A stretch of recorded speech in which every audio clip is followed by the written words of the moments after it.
Hi, my name is Sophia Jaber. And I'm Doug Johnson. And today we'd like to talk a little bit about what managed services are and how they're useful to a company. It's one of the things that I've loved about the IT world because it reminds me of theater.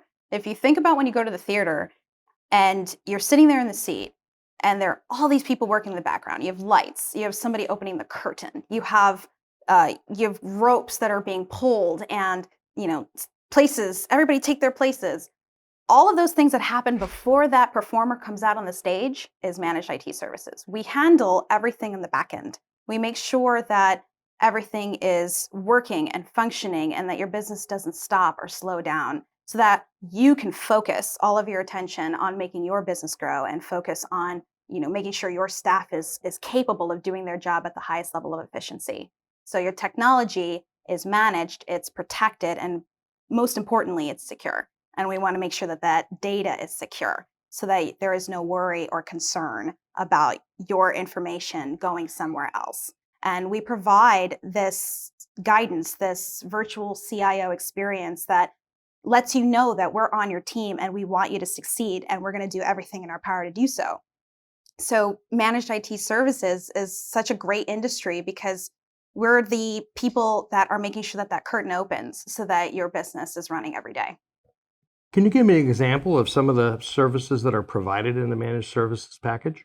Yeah, absolutely. We do services like managing your workstations, individual laptops, desktop computers are managed and protected. We put in security protocols, we put in training hours. We want to make sure that those individual employees are trained and that they know. And the training that we provide is mostly for security to make sure that they're knowledgeable and aware of threats that could potentially come in and that they're aware of what could happen. And if it did, how to take care of it and remediate it. With that said, if something did happen, we provide remote services. We provide tech support and phone support to be able to help you on the first ring. You would call and you'd get that support right away.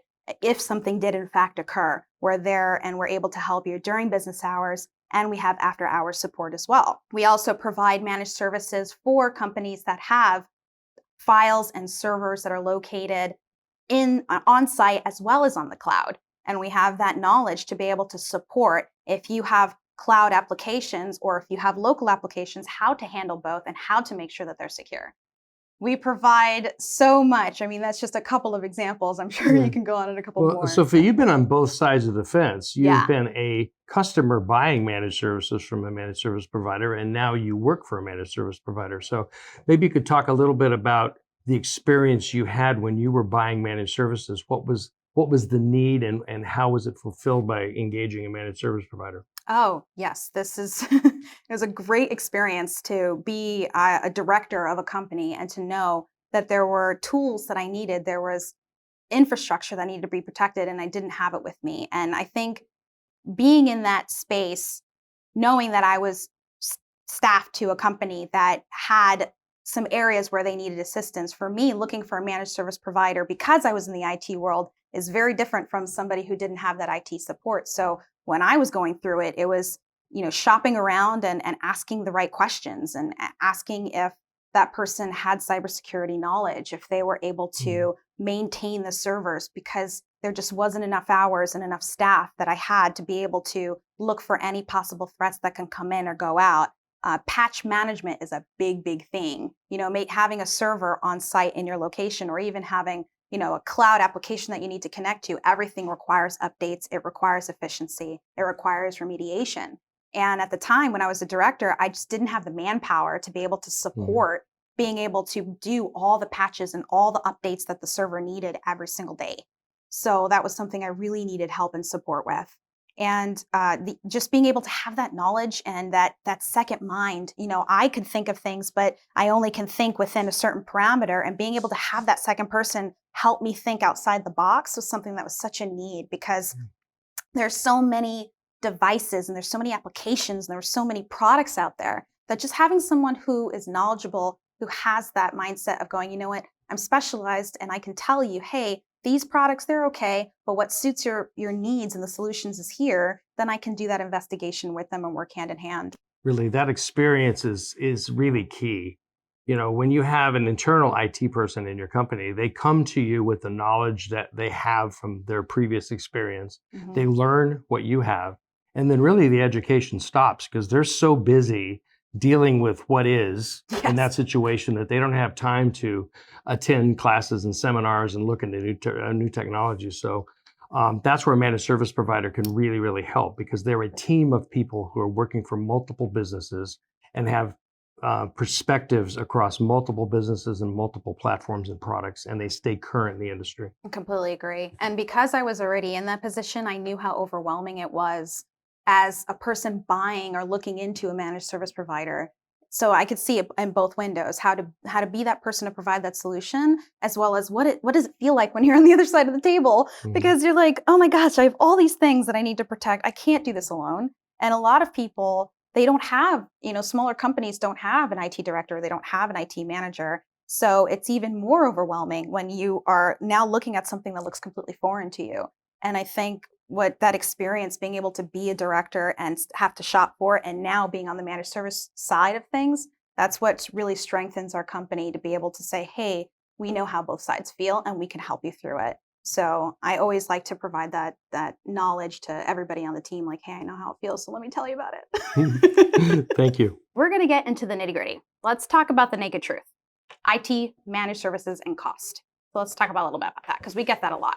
Yeah, very frequently people will call us on the phone, and one of the first questions out of their mouth is, "How much does managed services cost?" We could give them a price, but really, it's more about what do they need, and it's more about the value in what we bring to address what they need. So, the first thing we do is really we talk to a client about what's going on. We have to understand what's going on in their situation, what the problems are, what prompted them to call us today, and delve a little bit deeper into that to try to understand. And then the next process really is to go on site and perform a network assessment, a network security assessment. And while that can be done remotely, certainly during this time of COVID, many times we really need to go on site to be able to see the equipment. And then once we've done that, then we can really assess the client's needs, and then we can put together a package for them that meets those needs, and we can then attach a price to it. But it's very difficult to just provide a price off the top of your head on a phone call and have it be accurate. Agreed, agreed. And one of the things I always like to use as a way to explain it when I'm talking to people is I always say no industry is the same. Mhm. So the expectations for providing that service is never going to be the same. So if you're looking at simply cost, really the bigger question you should be asking is what value could I get from managed services? Because that's really what you're looking for. Cost is one thing, but what's the value? What do you get out of providing this level of service to the industry and the business that you have? And the idea is, especially one thing that we stay with our core values is providing that value by being that person always ready to help, always ready to find the solution, and we provide ourselves that, that reassurance within ourselves, but also to the clients that we look at costs. We absolutely do. And what we're doing is making sure that we're providing value to you every step of the way during that evaluation. Yeah, it's very true. And when you're looking at the value that a managed service provider brings, there's multiple layers that you need to look at. The first is the help desk availability. Are they available? Are they knowledgeable? Can they really help my problem? But one of the most important things to look at these days is security. Yes. You have to really understand that the managed service provider you're working with, do they bring the security solutions that I need now? Mm-hmm. Right? Mm-hmm. And most clients don't know what those security solutions are that they need. Mm-hmm. So we as a managed service provider have to help them, help educate them, and help understand that there's multiple layers of security that are included in the managed service package Mm-hmm. that we're presenting to them. Yep. I completely agree. And it just sparked a thought of something that we experienced recently where we had a client who needed a certain level of security that was tailored into the compliance level of IT. Mhm. And that's another thing that I would tell businesses is within your business, do you have a compliance that you need to follow? And does that managed service provider provide it to you? Mhm. So that is really important to really make sure that they're aware that they need to ask the right questions too. And when we come in there with that wanting to be helpful process, and we come in saying, hey, we want to be there and support you, we're doing that by asking, what security levels do you need? What compliance does your business have to be tied to so that we can support you to fulfill those compliance needs? Yeah, and a lot of times the client doesn't know what their compliance requirements are, so they look to us to tell them. And in California, there is a requirement to be CIS 20 compliant. It was signed into law a couple of years ago by Kamala Harris when she was Attorney General. It's not really enforced at this point, but the law does exist. So any business has a compliance requirement, whether they're in retail and they're dealing with credit card processing. They have to deal with PCI DSS compliance. They're in medical, they have to deal with HIPAA compliance, or financial services, or in selling to the government, NIST 800-171 compliance. So sometimes the client knows what compliances they have to meet. Many times they don't. So it's really up to us to really understand the client's needs and bring that to them and show them what's required. Yeah, and actually that's a really good point, because then you tailor back to, okay, now you have a managed service provider that's asking you that question, right? So now you can assess, well, what is the cost? What is the value? We're providing you that hmm value, hmm and that cost is going to be associated with it, and it's going to help you and help your company grow and progress and move forward. So really value is the bigger question. Right. You really need to evaluate the value within the group of services the managed service provider is paying you, not what the charge per user is. Exactly.